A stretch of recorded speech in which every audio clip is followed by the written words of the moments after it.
আপনাদের যখনই code of civil প্রসিজিওরে আমাদের সিভিল কোর্টে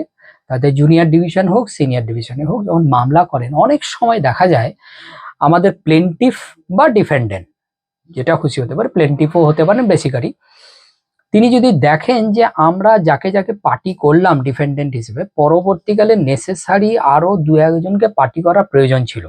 তা নাহলে মামলাটা ঠিক দাঁড়াবে না। আবার এমন সময় হতে পারে ডিফেন্ডেন্ট ডাব্লিউএস দেওয়ার পর যদি বোঝেন, মানে রিটার্ন স্টেটমেন্ট দেওয়ার আগে বা দেওয়ার পরে বুঝি যদি বোঝেন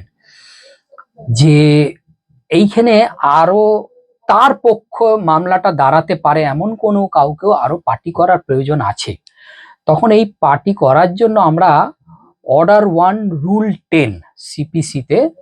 আমরা তখন একটা পিটিশন ফাইল করি। পিটিশনটা যদিও 151 সিপিসিতে হয়, কিন্তু পিটিশনটা আমরা ফাইলটাতে পরিষ্কার লিখে দিই অ্যাপ্লিকেশন অর্ডার 1 রুল 10,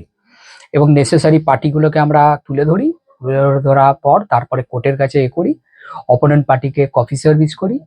তারপরে কোর্ট যথারীতি একটা হিয়ারিং এর ডেট দেয়, সেই হিয়ারিংটা হয় এবং বোথ সাইডই দাঁড়িয়ে তারা তাদের মতো করে নিজের নিজের বক্তব্য প্লেস করে, এবং সেই প্লেস করার পর তারপরে যদি অর্ডার হয়ে যায় তখন সেই পার্টি অ্যাডিং এর জন্য পার্টি অ্যাডিং হয়ে যায়, এবং পার্টি অ্যাড হয়ে গেলে আমরা আবার নতুন করে আবার প্লেন্ট রেডি করে আবার কপি সার্ভিস করতে হয়। ঠিক আছে, থ্যাংক ইউ।